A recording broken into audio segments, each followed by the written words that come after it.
बोकारो से कांग्रेस विधायक श्वेता सिंह ने बुधवार को धनबाद परिसदन में प्रेस वार्ता कर केंद्र सरकार पर छात्रों की आवाज दबाने का आरोप लगाया। उन्होंने कहा कि छात्रों की मांगों की अनदेखी करना और उनके साथ दुर्व्यवहार करना बेहद दुर्भाग्यपूर्ण है।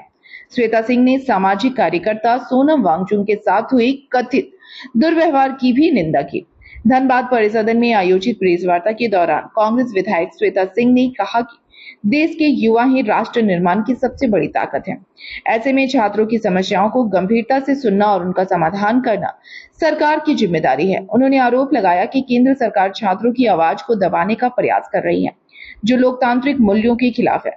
श्वेता सिंह ने कहा कि कांग्रेस पार्टी पूरे देश में छात्रों की आवाज बुलंद करेगी और हर क्षेत्र में विद्यार्थियों की समस्याओं से अवगत होकर उनके समाधान के लिए संघर्ष करेगी। उन्होंने कहा कि कांग्रेस सड़क से लेकर संसद तक छात्रों और युवाओं के अधिकारों की लड़ाई लड़ती रहेगी तथा युवाओं से जुड़े हर मुद्दे पर उनके साथ मजबूती से खड़ी रहेगी। आज पूरे भारतवर्ष में कांग्रेस पार्टी की तरफ से छात्रों की गूंज जो कार्यक्रम है उसे चलाया जा रहा है। देश भर का ये कार्यक्रम है और आप लोग जिस तरीके से देख ही रहे हैं, आपके माध्यम से हमारे देश के लोग देख पा रहे हैं किस तरीके से बच्चों की ये जो आवाज है, छात्रों की जो आवाज है, उसको दबाया जा रहा है। और जो व्यवहार बच्चों के साथ आप कल हम लोग 2-3 दिनों से इसके मुखदर्शी बने हुए हैं। किस तरीके से आंदोलन जो चल रहा था, सोनम वांगचुक जी के भी अगर आंदोलन की अगर हम बात करें और उसके बाद भी जो बच्चे वहाँ पे थे, उनके साथ जो व्यवहार किया गया, वो काफ़ी निंदनीय है। सरकार में लोकतंत्र का ये बहुत ही अहम हिस्सा है जब हम लोग अपनी आवाज़ को सरकार के सामने रखते हैं, हमारी जो समस्या होती है हम उनको अपने सामने उनके सामने रखते हैं। लेकिन जिस तरीके से हमारे आवाज को दबाने की कोशिश किया जा रहा है कांग्रेस पार्टी उसके लिए पूरे भारतवर्ष में हर जगह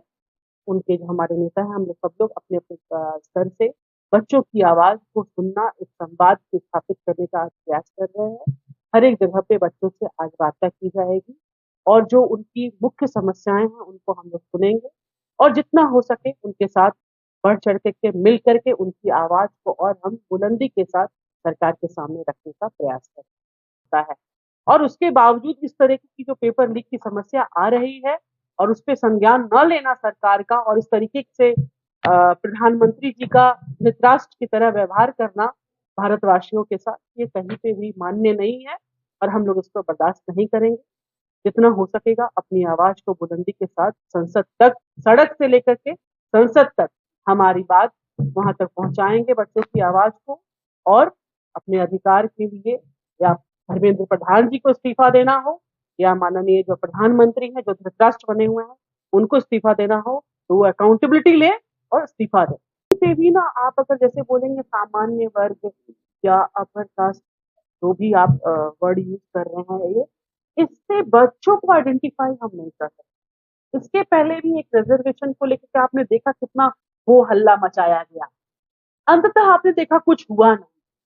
सिर्फ और सिर्फ पॉलिटिक्स करने के लिए, एक वोट को पोलराइज करने के लिए ऐसे ऐसे वर्ड्स आप मार्केट में छोड़ देते हैं ताकि लोग उसमें दिग्भ्रमित होते रहें, उनका दिमाग वहां पे चलता रहे और जो मुद्दे की बात है वो उससे बच्चे हट जाएं। बच्चे हो चाहे किसी भी क्लास के हो, किसी भी श्रेणी में आते हो, वो बच्चे हैं, उनका भविष्य बहुत ही महत्वपूर्ण है और देश निर्माण में उनका बहुत रोल है। तो इसीलिए मेरा कहना है यूजीसी को 100% जितने भी यूजीसी का मामला हो या पेपर लीक का मामला हो, हर मामले में हम लोग बहुत ही पॉजिटिव हैं और देश के जो युवा हैं हम उनके साथ। आप केंद्र सरकार की बात हो, सरकार की बात हो, राज्य सरकार की बात हो, अकाउंटेबिलिटी लेने की बात हम लोग कह रहे हैं। हम ये नहीं कह रहे हैं कि सब राजा राजा हरिश्चंद्र बैठे हुए हैं। कोई राजा हरिश्चंद्र कहीं नहीं बैठा हुआ है। पूरे सिस्टम को अगर आप देखेंगे ना तो कहीं भी भ्रष्टाचार आपको दिखती है तो आपका काम है उसके लिए आवाज उठाना। आज सरकार में आप राज्य सरकार की भी बात कर रहे हैं तो कहीं पे भी कोई गड़बड़ी है तो हम आवाज उठाते, हम विधायक होने के नाते हम लोग सभी लोगों को ये अधिकार दिया गया है, कहीं कुछ गलत होता है तो आवाज आवाज उठाइए, उस पर संज्ञान लिया जाएगा, कार्यवाही होगी, दोषी साबित होता है तो कार्यवाही होती है। तो निश्चित रूप से अगर यहाँ पे भी जैसे रात को भी जो घटना घटी है और आगे की चीजें कार्रवाई होंगी और उस पे संज्ञान लिया जाएगा। आंख पे पट्टी बांध के गांधारी ने पट्टी बांधा था, अब वो गांधारी के रोल में है, आंख पे पट्टी बांध लिए है, या तो खुद वो धृतराष्ट्र बने हुए हैं, अंधे हो गए हैं, अब उनको कुछ दिखाई दे नहीं रहा है।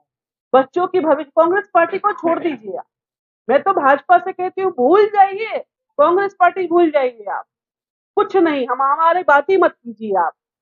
आप भगवान राम का नाम लेकर के उनका मतलब जो इतना आप भगवान राम राम राम राम ईश्वर के नाम पे ही आप उनका वचन कसम खा करके संसद भवन में कहिए कि आप जो कर रहे हैं बच्चों के साथ क्या आप सही कर रहे हैं।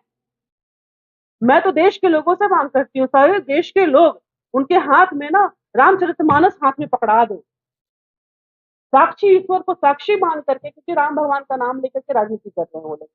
भगवान राम को साक्षी मानकर रामचरितमानस को हाथ में लेकर के खड़े होकर के संसद भवन में कसम खा करके कहें कि वो जो बच्चों के साथ कर रहे हैं, लाठीचार्ज करवा रहे हैं, पेपर लीक करवा रहे हैं, क्या वो सही कर रहे हैं? ये सही है?